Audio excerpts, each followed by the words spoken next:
idiot, cet emprunt, tout cet argent qui s'en va. J'ai senti une boule.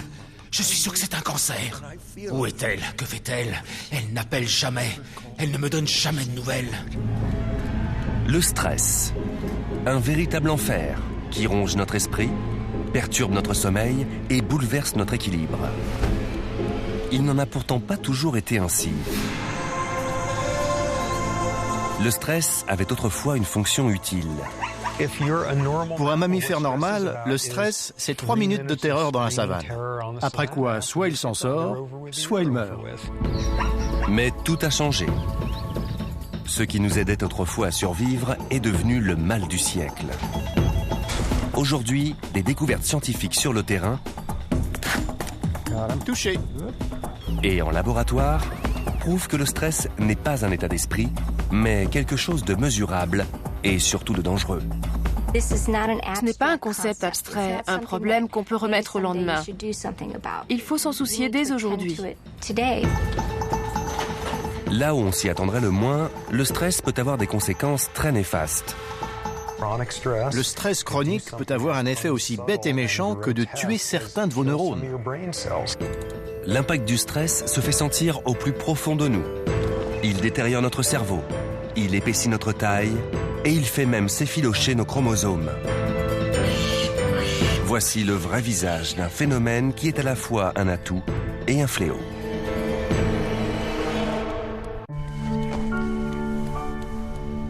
Nous avons tous une relation personnelle avec le stress.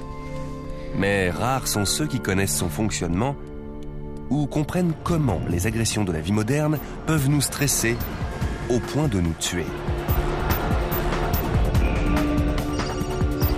Plus rares encore sont ceux qui savent le combattre.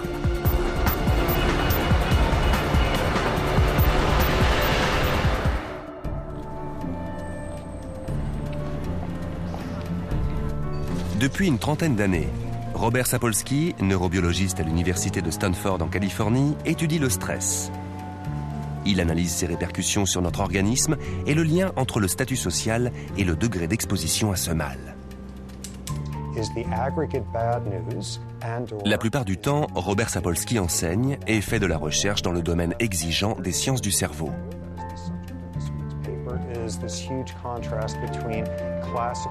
Mais ce n'est là qu'une partie de sa vie.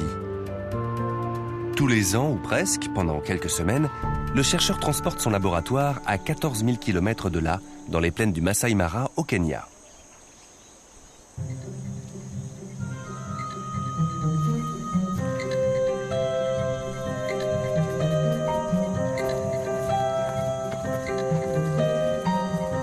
C'est sur une intuition qu'il est allé pour la première fois en Afrique de l'Est il y a plus de 30 ans. L'intuition qu'il pouvait en apprendre davantage sur l'homme, le stress et la maladie en étudiant les animaux. Des animaux bien précis. Si vous vivez ici et que vous êtes un babouin, il ne vous faut que 3 heures par jour pour vous procurer votre compte de calories. Ça vous laisse donc 9 heures de temps libre par jour pour rendre la vie de vos voisins infernale.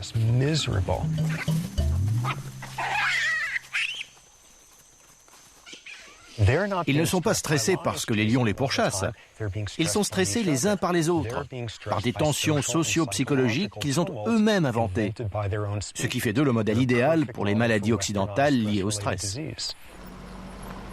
Pour déterminer les effets du stress sur leur organisme, Sapolsky décide d'examiner ces babouins de l'intérieur, au niveau cellulaire. Le moment est décisif, car c'est une première. Pour cela, il doit prélever leur sang sans créer d'angoisse supplémentaire. Le but est d'anesthésier le babouin par surprise pour lui éviter tout stress d'anticipation. Pas question de monter dans la Jeep et de le courser pendant 3 heures, jusqu'à ce qu'il soit épuisé et que je puisse lui envoyer l'anesthésique.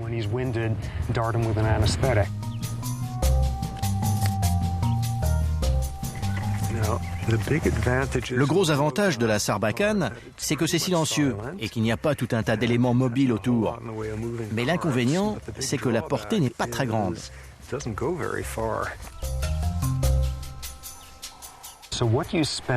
Vous passez donc votre temps à traîner comme si de rien n'était autour du babouin. Touché. L'heure. Ça y est, il titube. Oups, au dodo. Dans chaque échantillon de sang, Robert mesure le taux d'hormones liées au stress. Dans le corps, vous avez deux hormones déterminantes dans la réponse au stress. La première est l'adrénaline et l'autre est moins connue. Il s'agit des glucocorticoïdes, sécrétés par la glande surrénale, comme l'adrénaline. Ce sont les deux piliers de la réponse au stress.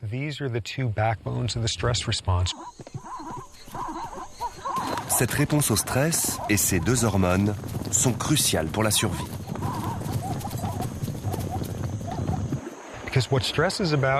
Le stress, c'est soit vous mangez, soit vous êtes mangé.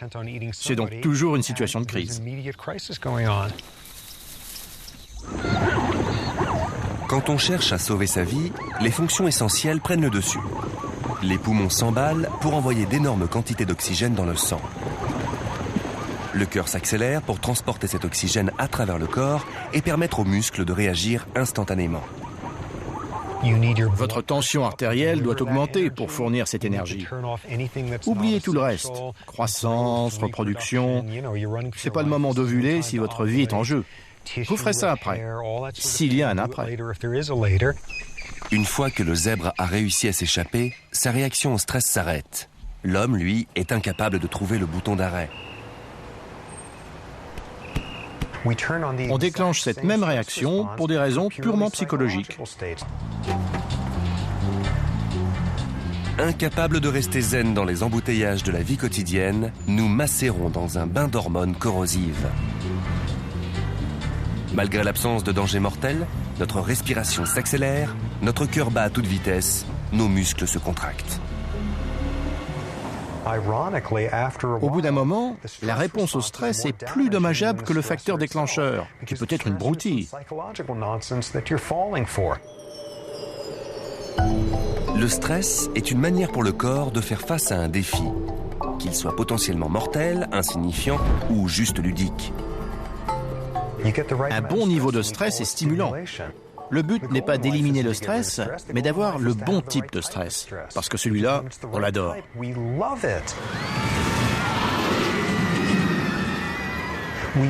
On se jette dessus. On est prêt à payer cher. C'est plutôt un stress modéré et temporaire. On ne passerait pas 3 semaines entières dans un grand 8. Et surtout, c'est un stress où on accepte de perdre un peu le contrôle, puisqu'on est dans un cadre où on se sent globalement en sécurité.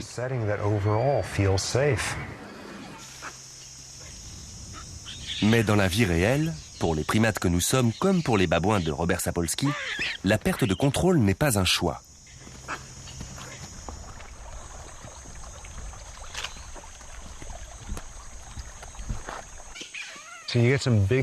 Vous avez un grand mâle qui perd une bagarre et pourchasse un jeune adulte, qui mord une femelle, qui gifle un jeune, qui fait tomber un bébé d'un arbre.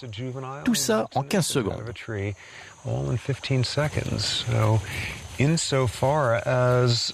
Un élément majeur du stress est le manque de contrôle et de prévisibilité.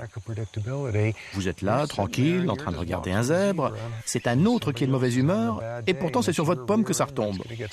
C'est psychologiquement stressant pour ceux qui sont en bas de la hiérarchie.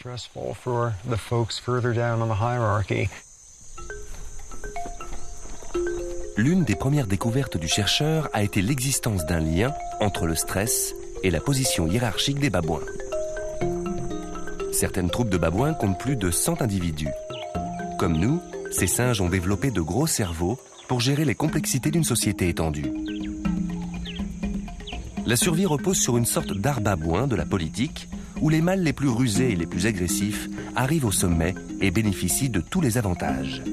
Femelles à gogo, nourriture à profusion et un cortège inépuisable de toiletteurs.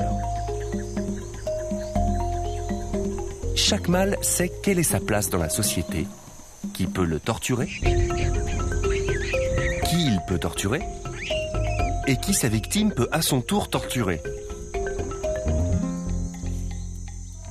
Ça paraît affreux de dire ça après 30 ans, mais je n'ai pas tant d'affection que ça pour les babouins.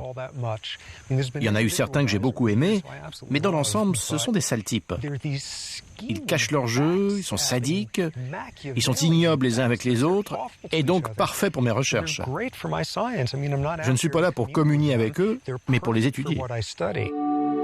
En 1987, à l'âge de 30 ans, Sapolsky s'est vu décerner pour ses recherches le prix du génie de la Fondation MacArthur. Ses premiers travaux portaient sur la mesure des hormones du stress dans les prélèvements sanguins. Ils ont conduit à 2 découvertes remarquables. D'abord, la position sociale d'un babouin détermine son taux d'hormones du stress. Ainsi, chez un mâle dominant, ce taux est généralement bas.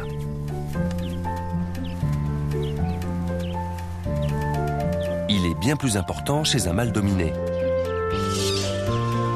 La seconde découverte est encore plus révélatrice. Chez les babouins de Sapolsky, les subalternes ont un rythme cardiaque et une tension artérielle plus élevée.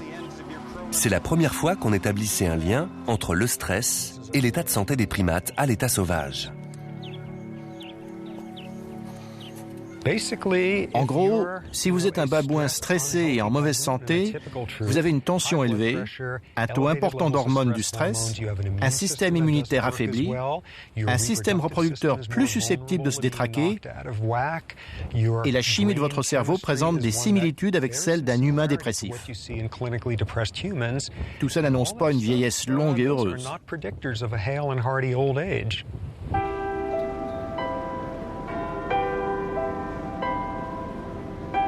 Cela pourrait-il s'appliquer aussi à un autre type de primate? Pendant que Robert Sapolsky étudie les babouins, le professeur Michael Mermott en Grande-Bretagne dirige une étude visant à suivre la santé de plus de 28 000 personnes sur une période de 40 ans. L'étude est baptisée Whitehall, du nom de la citadelle de la fonction publique britannique, où chaque poste s'inscrit au sein d'une hiérarchie très précise. Le laboratoire idéal pour déterminer s'il peut y avoir chez l'homme un lien entre le statut social et le stress. Dans le stress, il y a le stress aigu et le stress chronique.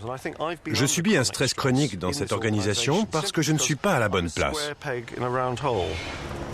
Kevin Brooks est juriste dans la fonction publique. Son échelon niveau 7 signifie qu'il a peu de responsabilités au sein de son service. Il mène une vie de subalterne.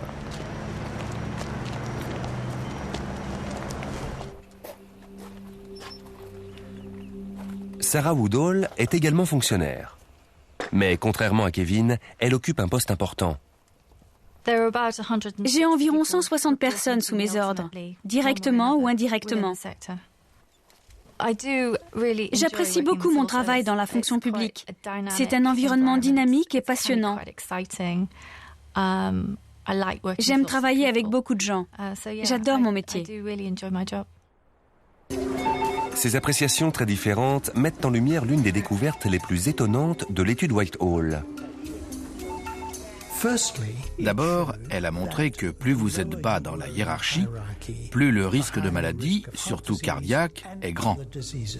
Ceux qui sont au 2e rang sont plus menacés que ceux qui sont au sommet. Ceux qui sont au 3e rang sont plus menacés que ceux qui sont au 2e, et ainsi de suite jusqu'en bas de l'échelle. Ce sont pourtant des personnes qui ont un travail stable, sans exposition à des matières dangereuses. Mais leur place dans la hiérarchie détermine le risque de maladie et l'espérance de vie. Cette étude est un peu notre pierre de Rosette, car il s'agit de fonctionnaires britanniques qui bénéficient tous des mêmes soins médicaux et de la même couverture maladie. Pareil pour les babouins. Ils mangent tous la même chose et ont la même activité. Vous ne pouvez pas dire que si vous êtes un babouin inférieur, vous fumez et vous buvez trop, et que si vous êtes un petit fonctionnaire, vous n'allez pas chez le médecin et vous n'avez pas accès au vaccin. Nos 2 études excluent ce genre d'argument et donnent des résultats quasiment identiques.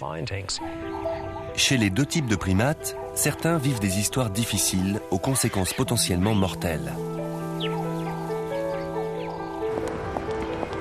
Pour chaque subordonné comme Kevin, menant une vie d'incertitude, il y a un mâle alpha qui se pavane et savoure son pouvoir sur les autres.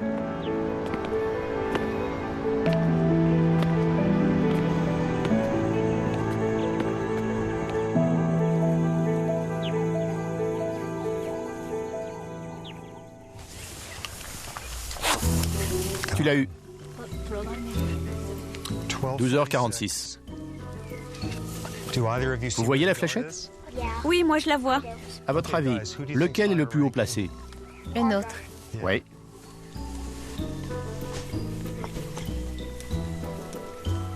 Attention à ce que l'autre n'aille pas l'enquiquiner. Cette année, Robert est venu en Afrique avec sa famille. Sa femme, la neuropsychologue Lisa Sapolsky, a également fait des recherches approfondies sur les babouins.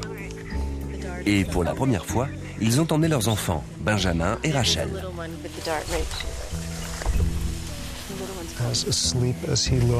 Il a beau avoir l'air endormi, les babouins sont champions pour se déchaîner dès qu'un humain les touche. Mais si vous les couvrez d'une toile, ils redeviennent tout calmes. Il est là, hop, il est plus là. Ce n'est pas vraiment journée porte ouverte au travail de papa, mais c'est un élément central de ma vie et de celle de ma femme. Et si nos enfants veulent savoir qui nous sommes et ce que nous faisons, c'est fondamental. Comme lors des saisons précédentes, Robert mesure comment les babouins, à différents niveaux de la hiérarchie, réagissent au stress et s'en remettent.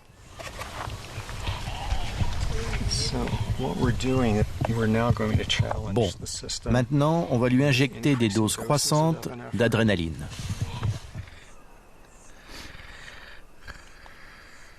La réaction du babouin est immédiatement observable dans son sang, et ce sont des informations cruciales qu'on peut congeler et garder pour l'éternité.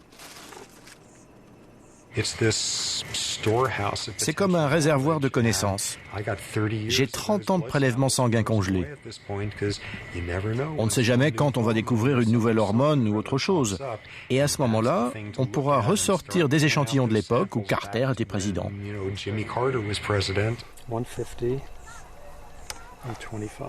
Étudier le stress sur le long terme est une idée récente. Quand Robert était jeune, on pensait que ce phénomène n'était la cause que d'un seul fléau.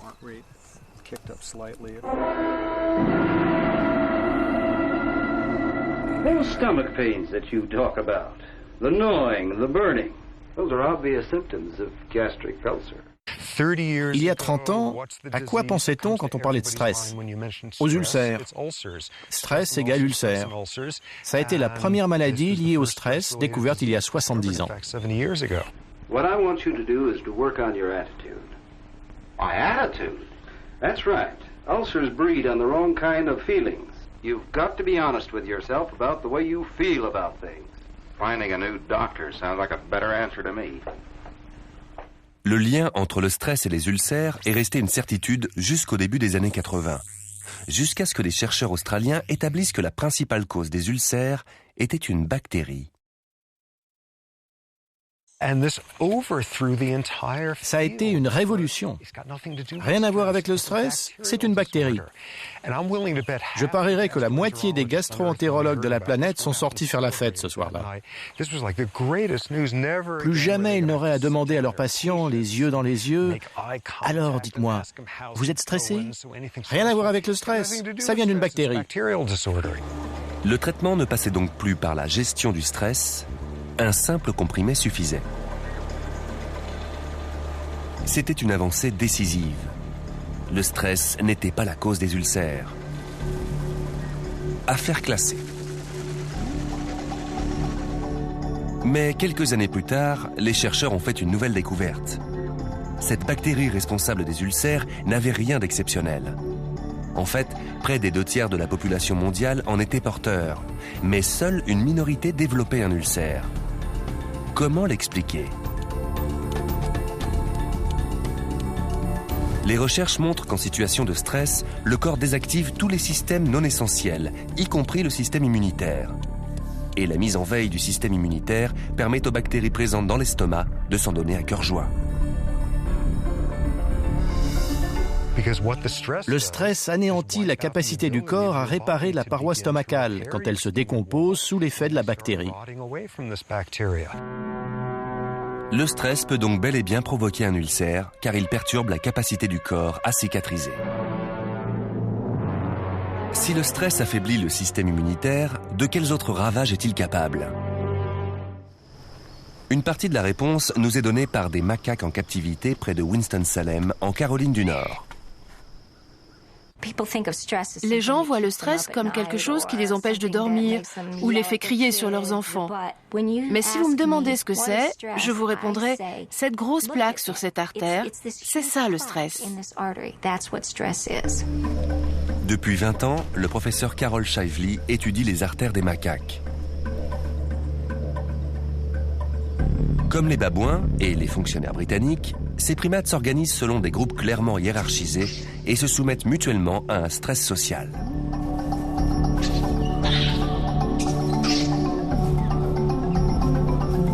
Les hormones du stress peuvent déclencher une très forte réaction cardiovasculaire, emballement du cœur et augmentation de la tension.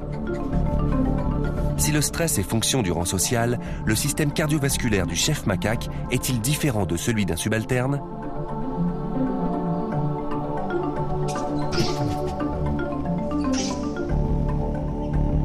En examinant les artères d'un singe dominant avec peu d'antécédents de stress, Carol Shively a constaté qu'elles étaient saines. Mais les artères d'un singe subalterne présentaient un aspect beaucoup moins réjouissant. L'artère d'un subalterne est bien plus touchée par l'athérosclérose que l'artère d'un dominant. Le stress et la sécrétion d'hormones qui en résultent élèvent la tension artérielle, endommagent les parois des artères et favorisent la formation de plaques. Dans cette situation, en cas de danger, vos artères ne se dilatent plus et l'apport supplémentaire de sang n'arrive plus jusqu'au cœur, d'où le risque de crise cardiaque. Ce n'est pas un concept abstrait, un problème qu'on peut remettre au lendemain. Il faut s'en soucier dès aujourd'hui, parce que ça nuit au fonctionnement de votre corps. Le stress que vous subissez aujourd'hui a des conséquences sur votre santé dans les années à venir. Le stress social et psychologique, que ce soit chez l'homme, le babouin ou le macaque, peut boucher les artères, entraver la circulation du sang et mettre le cœur en danger. Et les effets pervers ne s'arrêtent pas là. Les premières recherches de Robert Sapolsky ont montré que le stress exerce une influence encore plus inquiétante.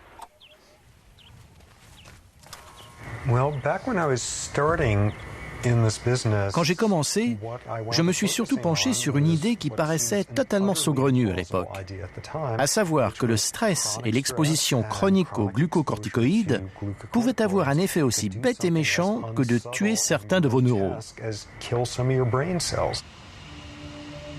Au début des années 80, alors qu'il est en doctorat à l'université Rockefeller, Sapolsky collabore avec son mentor, le professeur Bruce McEwen, pour suivre le stress à la trace dans le cerveau.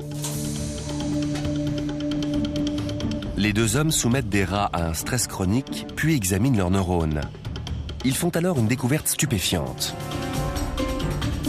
Les neurones d'un rat normal possèdent de nombreuses ramifications, tandis que ceux d'un rat stressé sont beaucoup plus petits.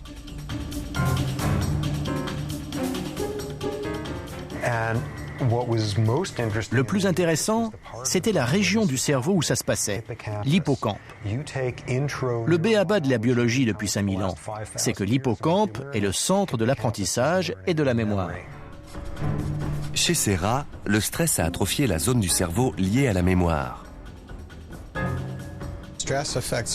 Le stress affecte la mémoire de deux manières.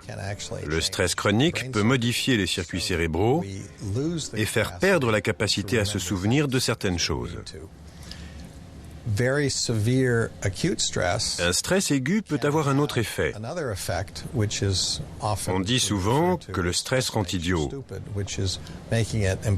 C'est-à-dire qu'il vous fait oublier pendant un court moment des choses que vous connaissez pourtant par cœur. Non content de nous miner la santé, le stress peut nous rendre tristes et malheureux. Carol Shively a entrepris de comprendre pourquoi. Elle a commencé non pas par la tristesse, mais par le plaisir. Pour elle, il devait exister un lien entre le stress, le plaisir et la position de chacun sur l'échelle sociale. Comme le stress, le plaisir est lié à la chimie du cerveau. Quand un neurotransmetteur appelé dopamine est libéré dans le cerveau, il se fixe à des récepteurs et produit une sensation de plaisir.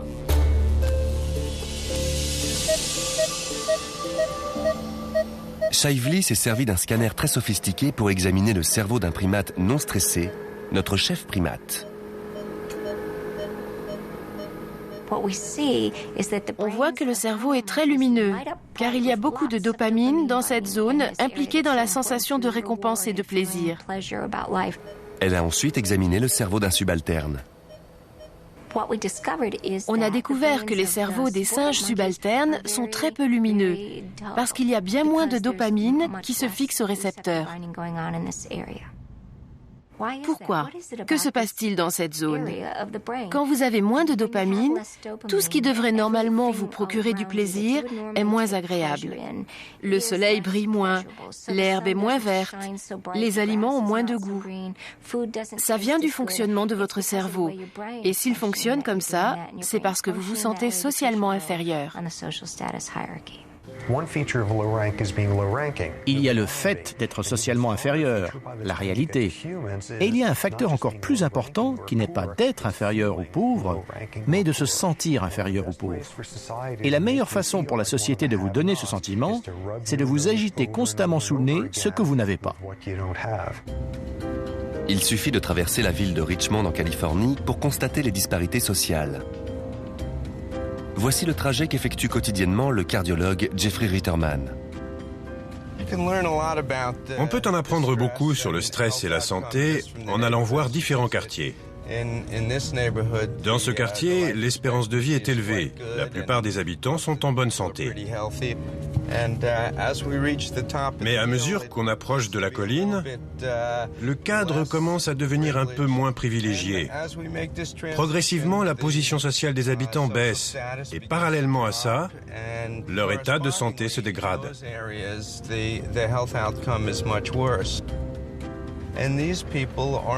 Ces gens n'ont pas la même espérance de vie que dans les quartiers bourgeois où on était tout à l'heure.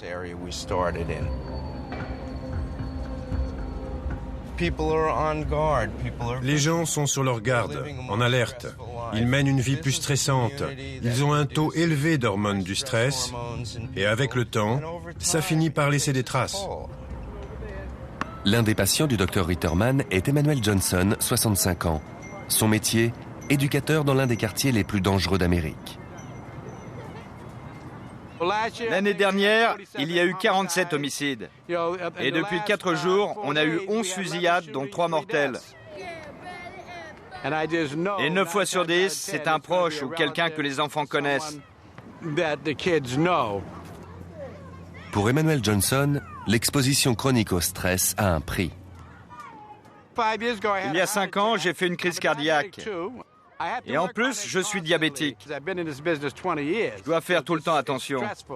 Je fais ce métier depuis 20 ans et c'est stressant. Le cholestérol, la tension, le diabète sont apparus au fil du temps. Mais le stress était là bien avant tout ça. Son corps pourrait révéler une autre facette du stress. L'étude Whitehall en Angleterre a montré une relation étonnante entre le stress, la position sociale et la façon dont on grossit.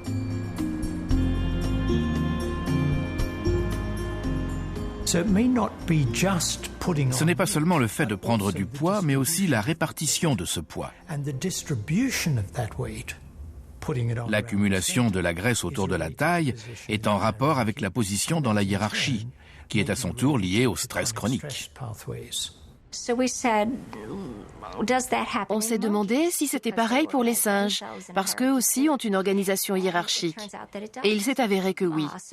Les subalternes ont plus de chances d'avoir de la graisse dans l'abdomen que les dominants.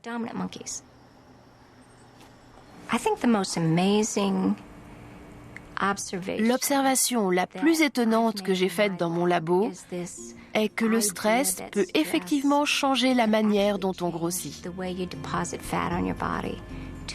Pour moi, c'était stupéfiant de voir qu'il pouvait modifier la distribution de la graisse. Robert Sapolsky, Carol Shively et d'autres chercheurs sont convaincus que le stress joue un rôle crucial dans la propagation exponentielle de l'obésité. Pire encore, la graisse due au stress serait dangereuse. La graisse présente sur le torse ou dans l'abdomen est bien plus mauvaise que celle qu'on a ailleurs sur le corps. Elle produit des hormones et des substances chimiques différentes et a des effets différents sur la santé.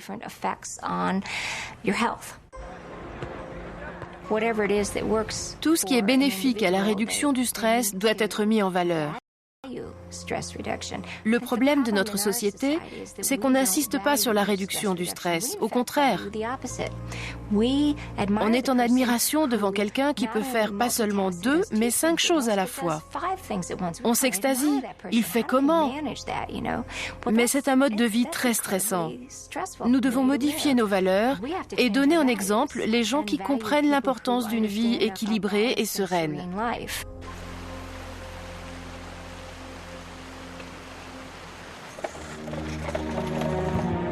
Un épisode tragique de l'histoire révèle que le stress pourrait nuire à un stade très précoce de notre développement avant même que nous ne soyons des êtres conscients. Hollande, fin 1944. Un hiver rigoureux et une armée d'occupation acculent toute une nation à la misère. C'est la famine hollandaise. Aujourd'hui, ce souvenir continue de hanter les survivants.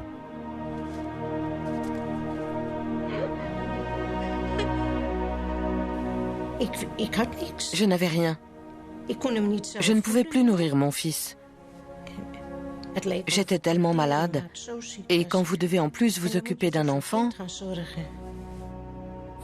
c'était terrible. Je suis allée à l'église sur la place du Dam, à côté du palais, et j'ai demandé à la femme du pasteur si elle voulait bien élever mon enfant tant que durerait la guerre. Moi, je ne pouvais plus le faire.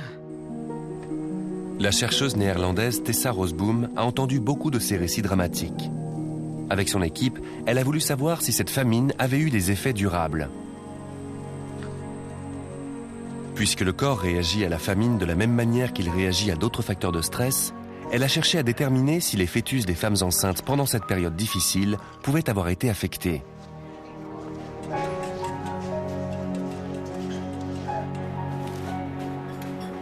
Grâce à des archives très complètes, elle a identifié plus de 2400 personnes susceptibles d'être concernées.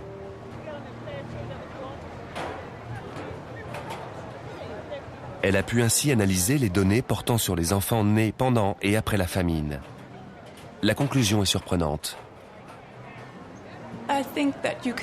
On peut dire que ces bébés ont été exposés au stress pendant leur vie fœtale et qu'ils continuent à en subir les conséquences 60 ans plus tard.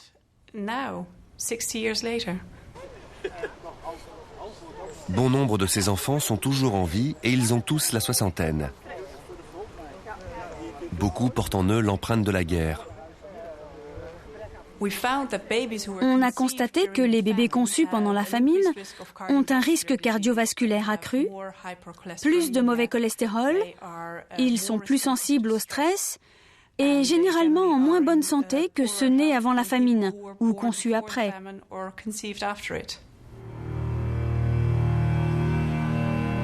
D'après les chercheurs, les hormones du stress présents dans le sang de la mère ont provoqué une modification du système nerveux du fœtus. C'était son premier contact avec le stress. 60 ans plus tard, les corps de ces enfants n'ont toujours pas oublié.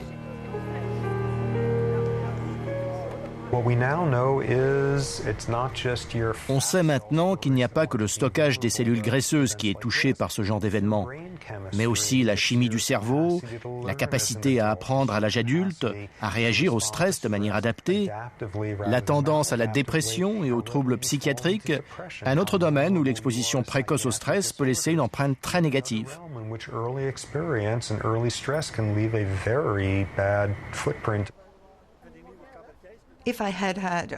Si j'avais pu, je n'aurais pas choisi d'être bipolaire.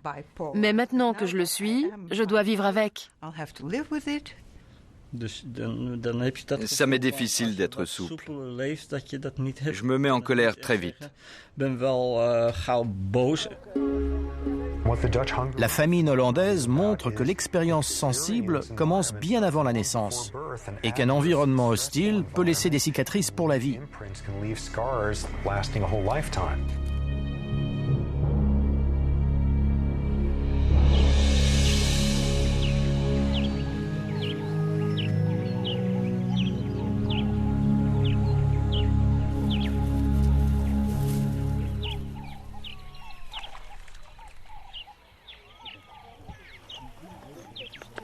Robert Sapolsky poursuit ses recherches en famille et traque maintenant les effets du stress dans les gènes, le patrimoine génétique de ces babouins.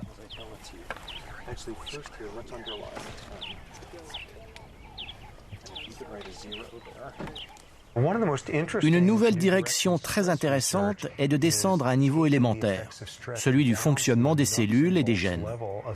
On n'aurait jamais imaginé ça il y a 5 ou 6 ans. Ce qui a fait progresser la science, c'est la découverte des structures génétiques appelées télomères, qui empêchent les extrémités des chromosomes de s'effilocher. Quand on vieillit, les télomères raccourcissent. Ce qui est intéressant, c'est que le stress, par l'intermédiaire des hormones, accélère le raccourcissement des télomères. À âge égal, si vous êtes un subalterne qui baigne dans les hormones du stress, vous avez des télomères plus courts. Comment cette découverte extraordinaire s'applique-t-elle à l'homme? San Rafael, Californie. Une fois par semaine, Janet Lawson se rend à un rendez-vous très important. Elle retrouve d'autres mères qui partagent une situation, source de stress permanent. Elle perd l'équilibre, c'est angoissant. Alors hier soir, on lui a acheté un nouveau casque. À mesure qu'elle grandit et qu'elle veut plus d'indépendance, ça se complique. Toutes ces femmes ont un enfant handicapé. Mon fils n'a que 8 ans, c'est difficile à gérer. Je sors rarement, je ne peux pas me le permettre. J'ai une amie qui m'a dit récemment, tu devrais envisager de mettre Lexi dans un centre. Cette simple idée m'a vraiment affectée. Et, excusez-moi, comment on peut dire une chose pareille? C'est une gentille petite fille. Même si elle ne peut pas vraiment communiquer, elle aime la vie. Oui. Ces femmes remarquables ont attiré l'attention de la biologiste Elizabeth Blackburn. Je ne les connaissais pas directement, mais je suis moi-même mère. Et quand j'ai entendu parler d'elle, je me suis dit que ce serait intéressant de découvrir ce qui se passe au cœur des cellules chez ces mères qui vivent une situation aussi difficile sur une période aussi longue.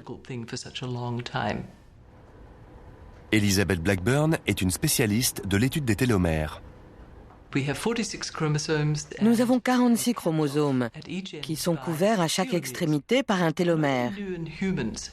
Personne ne savait si chez l'homme, les télomères et leur détérioration au fil du temps étaient influencés par le stress chronique. Nous avons donc décidé d'étudier ce groupe de mères chroniquement stressées pour voir dans quel état étaient leurs télomères.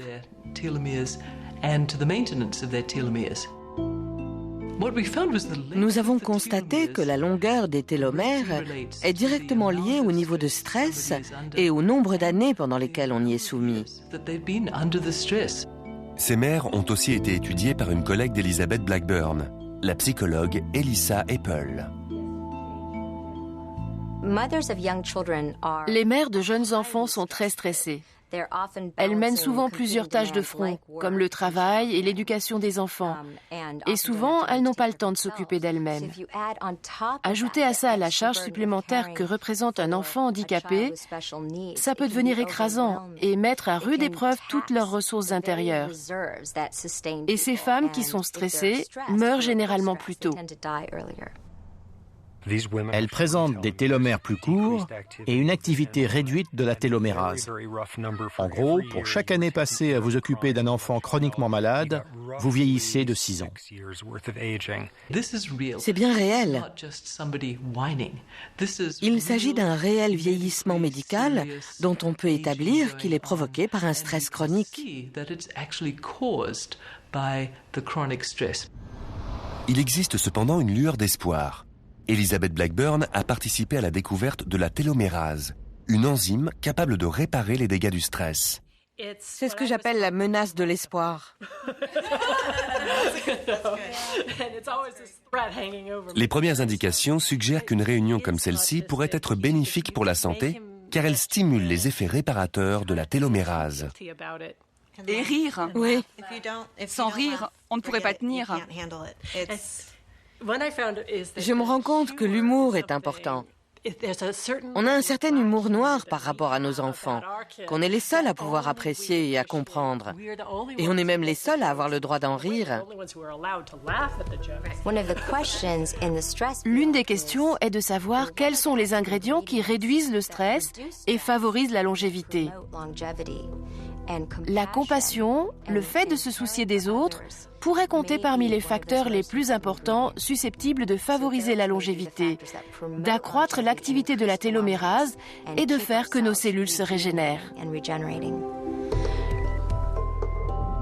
Ainsi, la sociabilité et l'entraide pourraient nous aider à réparer nos cellules et peut-être même à vivre plus longtemps et en meilleure santé. Robert Sapolsky en a déjà fait la douloureuse expérience il y a 20 ans. La première troupe de babouins qu'il avait étudiée, celle dont il se sentait le plus proche et sur laquelle il avait publié ses recherches, a été victime d'une catastrophe, ce qui a eu des répercussions profondes sur l'avancée de ses recherches. La troupe de Kikorok est celle avec laquelle j'ai commencé il y a 30 ans. C'était une troupe de babouins typiques, avec des mâles agressifs, une société très stratifiée et des femelles qui se faisaient harceler. Un groupe, tout ce qu'il y a de plus banal. Et puis, il y a maintenant près de 20 ans, il est arrivé quelque chose d'horrible, mais de scientifiquement passionnant. Les singes de la troupe de Kikorok ont eu un jour l'idée d'aller piocher leur nourriture dans les poubelles d'un campement pour touristes. Dans les déchets se trouvait de la viande infectée par le bacille de la tuberculose. Résultat, près de la moitié des mâles de la troupe sont morts. Bien sûr, ça m'a beaucoup déprimé. J'étais furieux. À 30 ans, vous pouvez être très attaché à une bande de babouins. Et ça m'a bouleversé.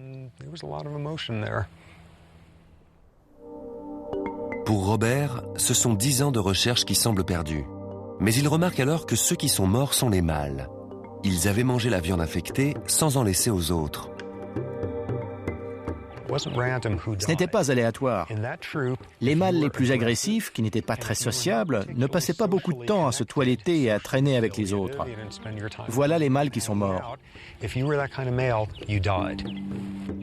Tous les mâles alpha ont alors disparu et la troupe s'en est trouvée transformée. Il restait 2 fois plus de femelles que de mâles. Et les mâles en question étaient, pour employer notre jargon scientifique, c'étaient des gentils. Ce n'étaient pas des brutes épaisses. Ils étaient doux avec les femelles, très sociables. Ça a complètement changé l'ambiance. Quand les babouins mâles deviennent adolescents, ils quittent généralement leur troupe d'origine et finissent par en trouver une nouvelle.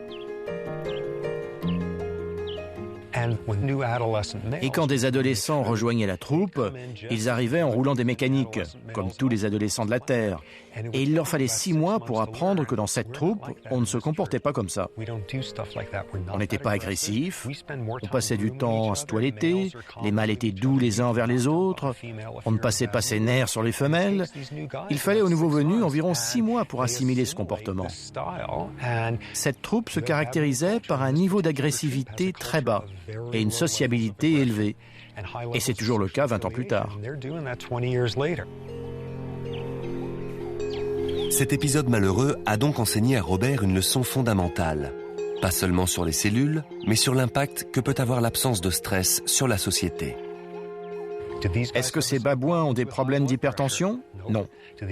Est-ce qu'ils ont des problèmes d'anxiété et un taux élevé d'hormones du stress? Non. L'important n'est pas votre rang, mais ce qu'il signifie dans votre société. Il en va de même pour les humains, avec une petite différence. Nous appartenons à des hiérarchies multiples. Vous pouvez avoir le pire boulot de votre entreprise, aucune autonomie, aucun contrôle, mais aussi être le capitaine de votre équipe de football. Et vous avez des moyens psychologiques pour décider que la vie ne se limite pas à votre travail, mais que la vie, c'est être à la tête de votre équipe de football, avec des gens qui vous respectent, et que vous êtes donc au sommet de la hiérarchie qui compte pour vous.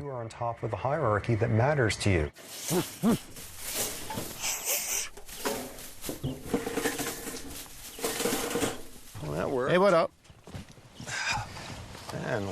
Une montagne de crottes de babouin. Dans d'autres circonstances et pour d'autres types d'expériences, ce sera une vraie mine d'or, mais là, malheureusement, c'est juste une cage à nettoyer.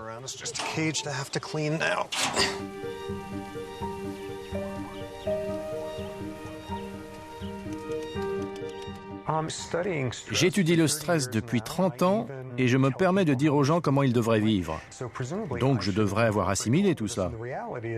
Mais en réalité, je suis incroyablement stressé et je gère très mal les choses. Sinon, pourquoi est-ce que j'étudierais ça 80 heures par semaine ? Plus personne ne me croira si je claque d'une crise cardiaque à 50 ans. Je gère très mal le stress. Ce qui me sauve, c'est que j'adore mon métier.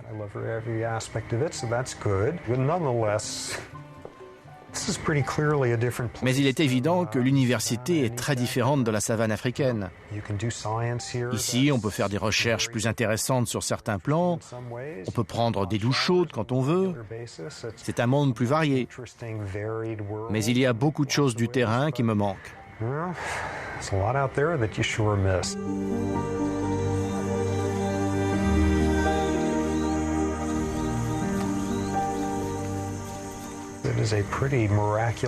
C'est un endroit magnifique où vous savourez chaque repas et où vous êtes 10 fois plus conscient de chaque sensation.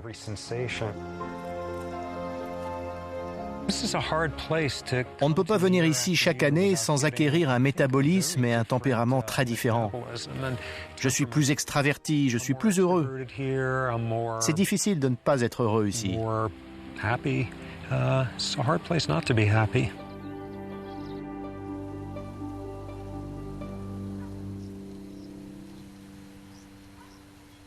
L'un des antidotes au stress pourrait donc être de trouver un tel endroit. Mais qu'en est-il de tout le temps que nous passons au travail ?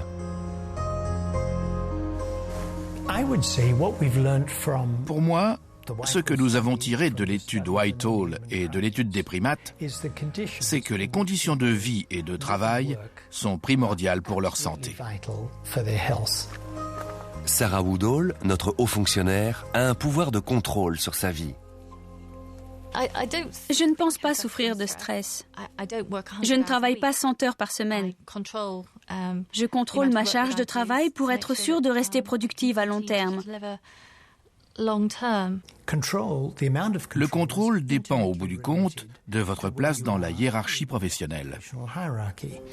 Nous avons constaté qu'en général, quand les gens nous disent que les choses ont empiré et que leur niveau de stress au travail a augmenté, le taux de maladie augmente. Quand ils nous disent qu'ils ont plus de contrôle sur ce qu'ils font, qu'on les traite de manière plus juste et plus équitable, et donc que la situation s'améliore, le taux de maladie baisse. J'ai beaucoup de chance. Je n'ai jamais eu de problème de santé. Tout le monde n'a pas cette chance. Y a-t-il une prescription à suivre pour la grande majorité d'entre nous, pauvres mortels qui ne sommes pas au sommet ? Faites davantage participer les gens, donnez-leur un plus grand pouvoir de décision, récompensez-les plus pour leurs efforts, et vous obtiendrez un lieu de travail non seulement plus sain, mais plus productif.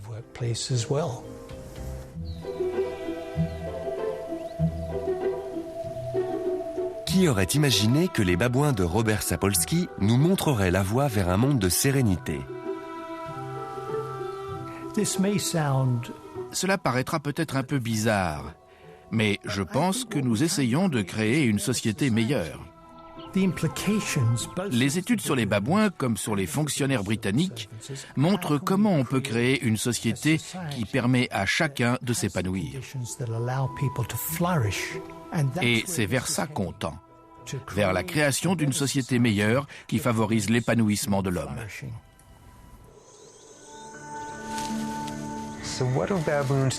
Que nous apprennent les babouins ? Ne mordez pas les autres sous prétexte que vous avez passé une mauvaise journée. Ne vous vengez pas sur eux. Les relations sociales ont beaucoup d'importance. Tout ça, bien sûr, venant d'un homme qui vit dans un monde où l'ambition et l'esprit de compétition dominent. Mais ces choses sont très importantes. Et l'une des plus grandes formes de sociabilité est de donner plutôt que de recevoir. Tout ça rend le monde meilleur.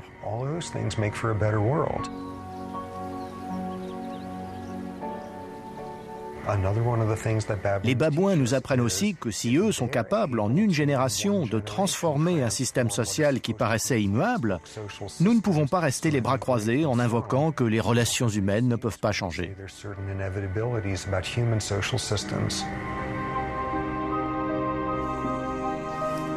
Les recherches de Robert Sapolsky soulèvent une question fondamentale. Allons-nous nous laisser dicter notre conduite par des babouins ? La troupe de Kikorok n'a pas seulement survécu sans stress, elle a prospéré. Saurions-nous faire de même ?